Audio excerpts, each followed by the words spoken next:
Hi అండి, welcome back to my channel. నేను నాగపద్మ.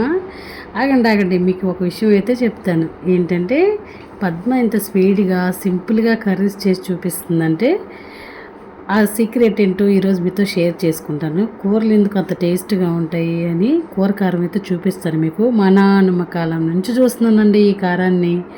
ఎంత టేస్ట్గా ఉంటుందంటే అంత టేస్ట్గా ఉంటుంది. ఆ తర్వాత మా అమ్మ అలాగే చేస్తుంది, ఇప్పుడు నేను కూడా నేర్చుకున్నాను.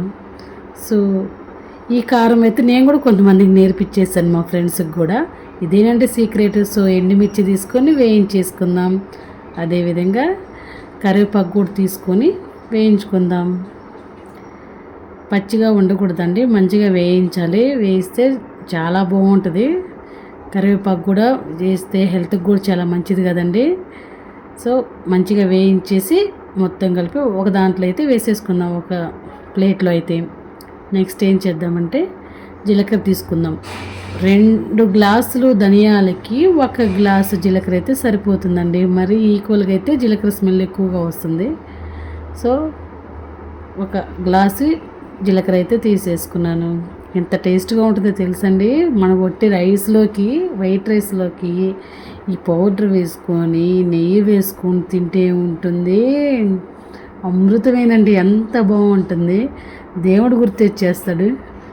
ఎంత బాగుందంటే అంత బాగుంటుంది. చూడండి చక్కగా. ఇప్పుడైతే 2 గ్లాసులు ధనియాలు కూడా వేసేసుకొని వేయించేసుకుందాం. ఎక్కువగా మాడిపోకుండా సింపుల్గా అయితే వేయించేసుకుందాం. దోరగా వేస్తే చాలండి. ఆ వేడికి అవి ఆల్రెడీ క్రిస్పీగా తయారవుతాయి. మంచిగా ఉంటుందండి. ఏ కూరలోకైనా, వెజ్ అయినా నాన్ వెజ్ అయినా అన్నిటిలోకి చాలా అంటే చాలా బాగుంటుందండి ఈ కారం. మీరు ఇంకే మసాలాలు వేసుకునే అవసరం లేదు. ఇంకో విషయం ఏంటంటే, మీరు అల్లం వెల్లుల్లి పేస్ట్ వేసి కూరలు చేస్తారు కదా. సో డైరెక్ట్గా ఈ పౌడర్ వేసేసి కారం వేసుకుంటే సరిపోద్ది. మీకు ఈ పౌడర్లో వేసిన కారం సరిపోతే ఎక్స్ట్రా కారం కూడా యాడ్ చేసుకోవచ్చు.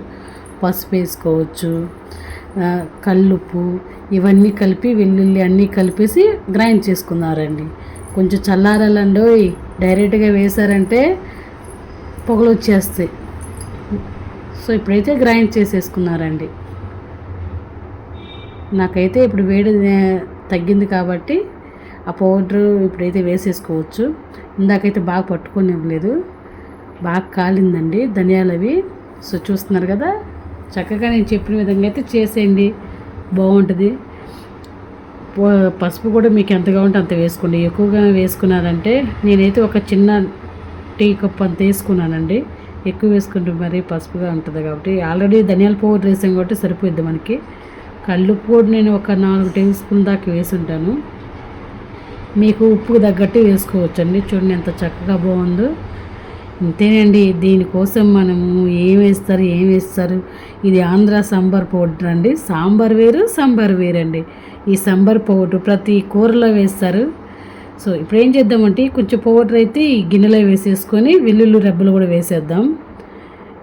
అంతా కలిపేసి 2 సార్లుగా వేసానండి. ఒకసారి అయితే లోడు పడిద్దని చెప్పి వెల్లుల్లి అయితే వేసేద్దాం. ఒలుచుకొని రెబ్బలతో సహా వేయచ్చు, డైరెక్ట్గా వేయాల్సిన అవసరం కూడా లేదు. ఇప్పుడు ఏంటంటే, ఈ పౌడర్ అనేది ఆంధ్ర సైడ్ ఫేమస్ అండి. చాలా కాస్ట్ కూడా చెప్తారు, చాలా టేస్టీగా కూడా ఉంటుంది. తెలంగాణ సైడ్ మ్యాక్సిమం తెలియకపోవచ్చు. తెలిసిన వాళ్ళకి కాదండి ఈ వీడియో, తెలియని వాళ్ళకైతే యూజ్ అవుతుందని చేశాను ఈరోజు. మా ఫ్రెండ్స్ అయితే ఏమి ఇస్తున్నావు కూరలో అని చెప్పి అయితే అడిగారు. వాళ్ళకి కూడా చూపించాను. వెజ్ నాన్ వెజ్ అన్ని కర్రీస్లోకి చాలా బాగుంటుందండి. మీరు కూడా ట్రై చేసి మీ ఫీడ్బ్యాక్ నాతో షేర్ చేసుకోవడం మర్చిపోకండి. మీకు ఎలా కుదిరిందో నాకు కామెంట్స్ రూపంలో తెలియచేయండి. మీకు ఏమైనా డౌట్స్ ఉన్నా నేను క్లియర్ చేస్తాను, ఓకేనా. ఇప్పుడైతే కంప్లీట్ అయిందండి పౌడరు. చూడండి ఎంత బాగుందో. డైరెక్ట్గా తినొచ్చు, దోశల మీదకి వేసుకోవచ్చు, కారం దోశ, లేదంటే ఎగ్లోకి వేసుకోవచ్చు. ఎగ్ దోశల మీద చల్లుకున్నా బాగుంటుందండి. అన్ని కర్రీస్లోకి, దోశల్లోకి, ఇడ్లీలోకి, లేదంటే ఎగ్ దోశ మీదకి ప్రతి దాంట్లో వేసుకోవచ్చు అండి. చాలా టేస్టీగా ఉంటుంది. మీకు కూడా నచ్చుతుంది అనుకుంటున్నాను. Thank you for watching.